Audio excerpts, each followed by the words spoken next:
This weekend, we've had the UK police arresting, James and Rita, a dad for comments that he made about his 9-year-old girl's school teachers on a WhatsApp. Yes, this couple were held in a cell for 11 hours, arrested in front of their crying children. So you can just imagine how traumatised those poor kids are.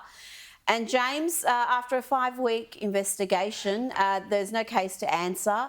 We don't know what they posted in that WhatsApp group that alerted the police and had so many of them show up to their home to arrest them. Well, if you think there's free speech in the UK, you're kidding yourself at this point. Exactly. Well, you know, this is the thing. I mean, look at the footage you see there on the screen. The police sent 6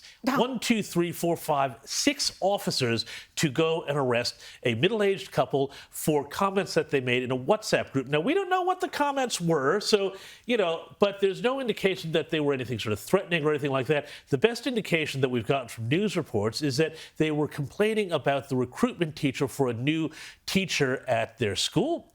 We also know that the couple, that their eldest daughter at the school does have some epilepsy and neurodivergence issues, and they were not allowed to meet with the school to talk about these medical issues. So it sounds like these parents had a real grievance. But the fascinating thing here, well, fascinating but also chilling thing, is the way the UK has now become this sort of place where it's a real dystopia. You know, the cops knock on your door for saying the wrong thing online. And, you know, for the country that supposedly gave us free speech, that gave us the Areopagitica, which gave us all of these great defenses of liberty, to now be in this place where they charge you with a non-crime, hate crime or whatever, and the process is punishment, I think it's a disgrace. Well, also, James, you say that we don't know what the crime is, what they said on that WhatsApp group, but nor does the guy who's being charged. Correct. Yeah. The police wouldn't even tell him what he'd actually said that was wrong. But it was, I mean, that's terrifying. It was racial, but what does racial mean? He could have made any We don't know that. Don't say it's racial, because I can guarantee you, if it was racial,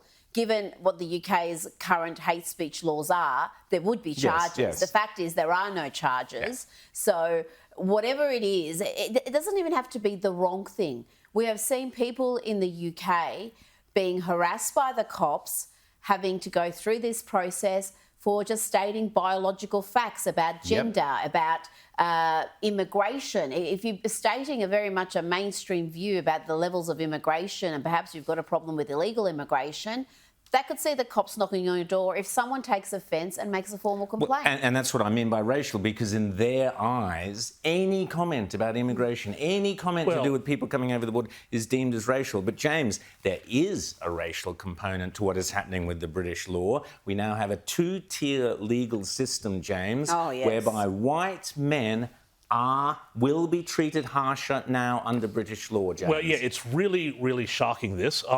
Basically now they have put in this system whereby pre-sentencing reports, which basically automatically take into account your race, your gender, your circumstance, all of that to mitigate the sentences that you might get for whatever crime you're alleged to have committed and been brought before the courts and convicted of.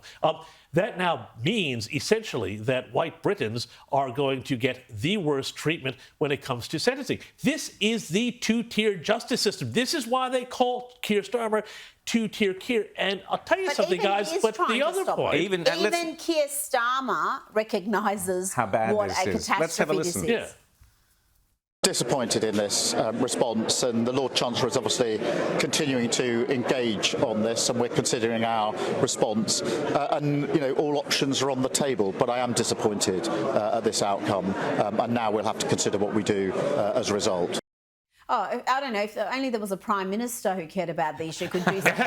You're the Prime Minister, Keir. I mean, he's acting like he's just some dude off the street who's a little bit aggrieved. Yes, it's ridiculous. But James, the reality is what they have literally done is brought in laws whereby if you are any of those identity politics groups, women, gays, of ethnic whatever origin, anything other than a white man must be treated more leniently. So by definition, white men will be treated harsher under the British legal system. And we'll just be really frank about what we're talking about here. We're talking about, basically people of color, people of different religions getting a lighter sentence and a lighter treatment. And so this means, a lot of migrants who might commit crime, they're going to get a lighter treatment than somebody who is a Briton committing the same crime. That's shocking. Keir Starmer, I don't trust anything he has said there about claiming that he's distressed about that, because, this is the same guy who saw his opinion numbers absolutely plummet and then started talking about, oh, maybe we have to do something about immigration. Really, Keir?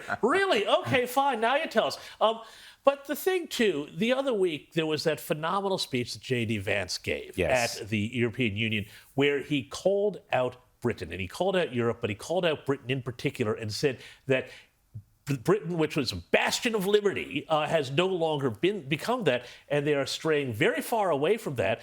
And the real point is that if America is going to go and defend liberal democracies, and you want to be defended, you've got to act like a liberal democracy. And Britain has strayed so far from the centuries. It took centuries for Britain to develop the traditions of law and liberty that we enjoy as well. And now they're torching them at a rate of knots. And this undermines the most basic principle of our justice system. That justice is blind, that everyone's equal under the law, that you're not going to get preferential treatment based on who you are.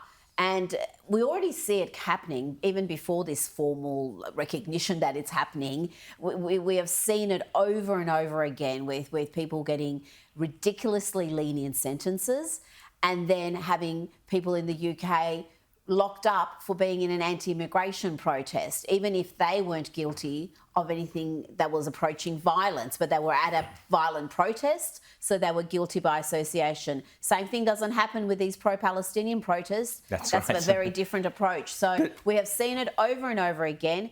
And we're not immune from it. It's happening right here. Well, I was going to say, we are not immune from it. And where Britain goes, we tend to go, James. A few years later, we already have in place hate speech laws and these sorts of touchy-feely, no crime actually being committed laws are coming into Australia exactly as they did in Britain. We are heading down the same path, which is what we'll be talking to Billboard Chris about, the E-Safety Commissioner, because we're heading straight down the same path.